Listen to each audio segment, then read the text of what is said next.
Alright, what's up everybody? AJA here, back to show you how the sampler works and sample mode. A lot of people like to sample old records and make beats out of them. There's been many classic hip-hop records and just dance records and records in general that have used samples from old wax. But there's now a new digital era, to where there's iPods and iPads and internet and all this other stuff. So BeatThing can sample all of that. Basically, anything with an audio output you can record on BeatThing, including microphones, turntables, and all the other stuff that I just mentioned. So what I'm going to do in this tutorial video is basically show you the basics on how to sample a sound and edit that sound in sample mode. So I just click the sample button here to get to that mode, and then on the main screen you'll see I click new, and then I've got a few things here: input gain, my bit depth so I can record 24-bit or 16-bit. I've got my input volume here on the back, which controls how loud it's going to be, and that's a hardware gain input with a built-in limiter to keep the sound from distorting and all that. So once I got all my settings set the way I want, all I'm gonna have to do is hit record and play, and then I start my record and it's gonna record. So I got my record queued up. Yeah, another classic from Mr. Troutman and Zap. You know what I'm saying? Tupac made it famous, but this is the original. So I'm just gonna get that little sample in there. When I'm done, let's hit stop in both places. And then I've got my sample. And now, I had a little bit of dead air at the beginning of it, and let's say I want to edit that. Now I want to take that sample and I want to edit it. So what I'm going to do here is just click the More button, click More again, and then I'm going to click Edit. All right. Now you'll see the waveform of that sample on the screen. And in this case, since I queued up the record or whatever, I have a bunch of dead space at the beginning. The way I get around that is I just click the Trim button. And I'll click Trim, and then I can set the start point right here, just like this. All right. And I hit the play button to hear back what, where I'm at. And I can click the End button here to end it wherever I want to end it. And then I just click More. And then if I don't want to make those edits, I click Cancel. If I want to make those edits, I just click OK. And what it's going to do is it then throws away all that dead space, all that, the space that I didn't use. And then I can save that sample. Let me just save it right now before I do anything else to it. And let's call this sample ZX, for example. And I'm just going to save it to my SD card. Okay. And then it's there. CX sample. Alright. Now there's a few other things I can do. I can click the reverse button and I can reverse that sample, play it backwards, or hit reverse again and it'll unreverse it. I can click More and I can click Normalize. And what Normalize does is it takes basically the loudest sound in your sample and sets the peak to a zero, to the 0 point, and brings everything up along with it. So what it does is it puts your sample in a nice little box to where it almost sounds like a little bit like compression. Just basically, adds a nice volume level and overall compression to the sample. And then I can click the Amplify button, and I can, either bring the sound volume up or the sound volume down for that particular sample. So if it was too low or whatever, and Normalize didn't quite get it, or Normalize made it too loud or whatever, you can go back and edit the actual gain of that sample and save that sample like that. In this case, it's fine. You know what I'm saying? I got that. I can also use my time stretch, and time stretch basically I can speed it up or I can slow it down, but in this case I want to just use the regular sample. And then I've got More. I can pitch shift it, which I could basically change the pitch of the sample without changing the speed of the sample. So I can make the pitch lower without you know, making the sample longer. I can make the pitch higher without speeding up the sample, and that's a handy feature. And then I think probably one of the biggest features is auto chop. And what that does is it takes the sample and slices it up into little pieces to where then I can use it later for other things. So, you know, like building a drum kit out of it. So what I do now to do that is I just click the auto chop button here. It's going to ask me to save my sample again, all the little changes I made to it. So yes, I agree to that. And now, basically, I can set my sensitivity of the auto chop. I can set the frequency of the auto chop, you know, basically how many chops it's going to create. You know what I mean? And you just play with this until you get it, you know, sort of the way you want it, and you'll see the little red lines on the screen, and that indicates where the little chop points are going to happen. When I'm done and I've got it kind of set the way I want, I click OK, and I just name it. It's just called ZX Auto Chop. I'm going to save that to my SD card, right? Now dig this. Here's the cool part. So now I'm done editing that sample. You know, I can go back in here and do other things to it, but let's say now I want to, you know, where did that auto chop go? What did it do after it did that? Well, if I go here to my kit button, I can find that kit, and now watch this.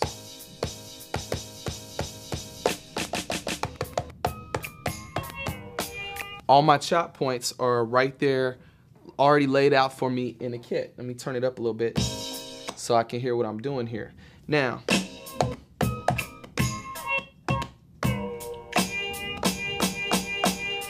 I've got all those pieces, and I can hit edit, and I can actually go in here and edit each individual slices that are already laid out for me on the pads. Like I can raise the volumes of some of them, and then I can also go in here, I can change the pitch of some of them,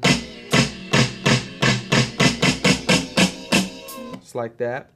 I can also go in here and tweak the, you know, the start and end points. So I could go and say, well, you know what, I don't want that little, I just want the snare. And that has a little blip on the end of it, so I can go and cut that out.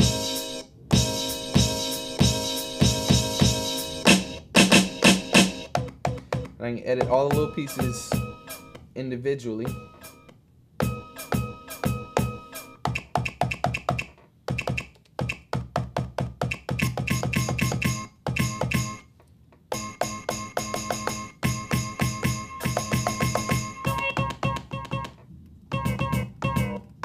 So I can kind of fine tune, you know what I'm saying, what auto chop did. Auto chop gets you in the ballpark,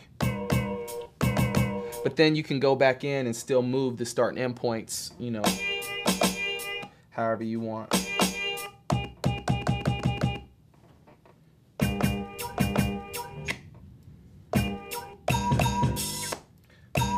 So that's what I'm doing.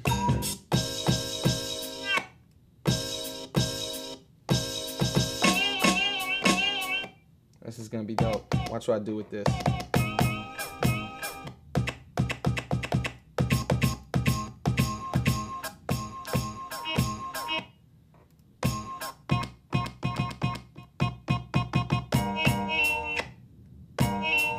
Almost done.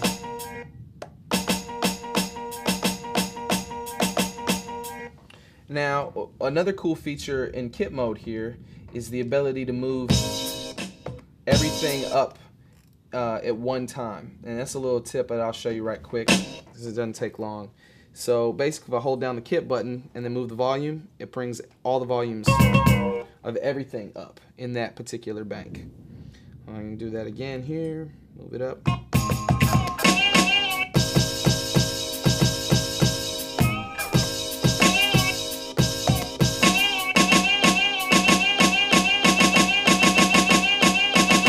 Alright, so now I've got that kit built out of my chopped samples, and I'm ready to make a beat out of it. So what I'm just going to do is just go to pattern mode, find my ZX kit that I just made,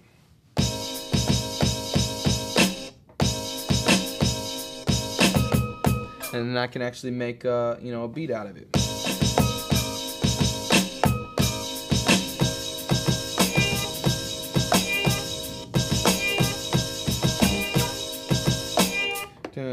2, 3, 4. Maybe set my tempo to like 90, 91, something like that. Hit record and play.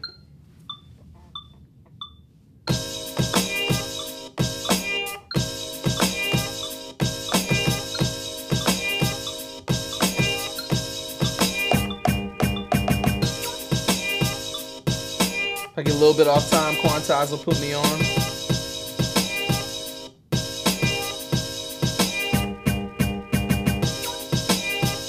In that case, I could do a little bit better, so let me try it again. So all I have to do is put it in replace mode or hit undo and just hit record and play again. Let's try to get a little bit more on beat.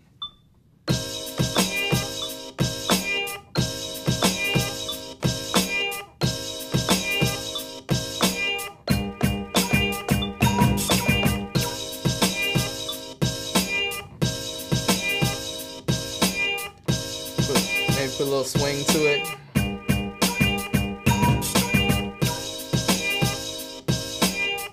Had a note in there that I didn't really like, so let's hold down delete and take that note out.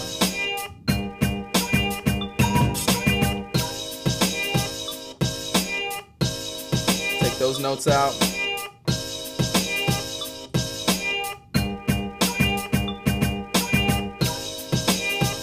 I can go to track 2 now, add something else.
Like that.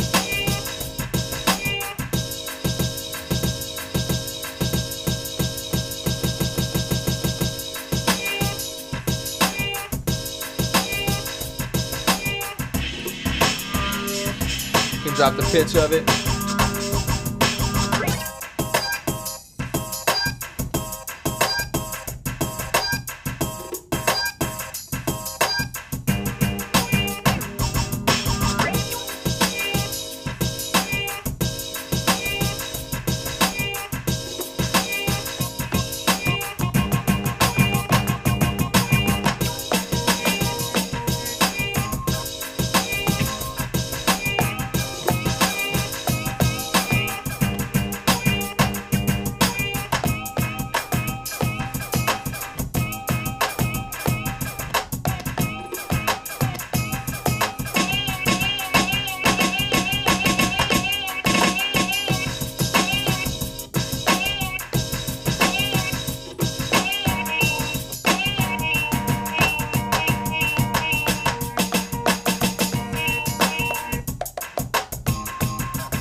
So just like that, you can take a sample, automatically chop it up, assign it to the pads, make a kit out of it, and make a beat out of it. Very easy, simple to do.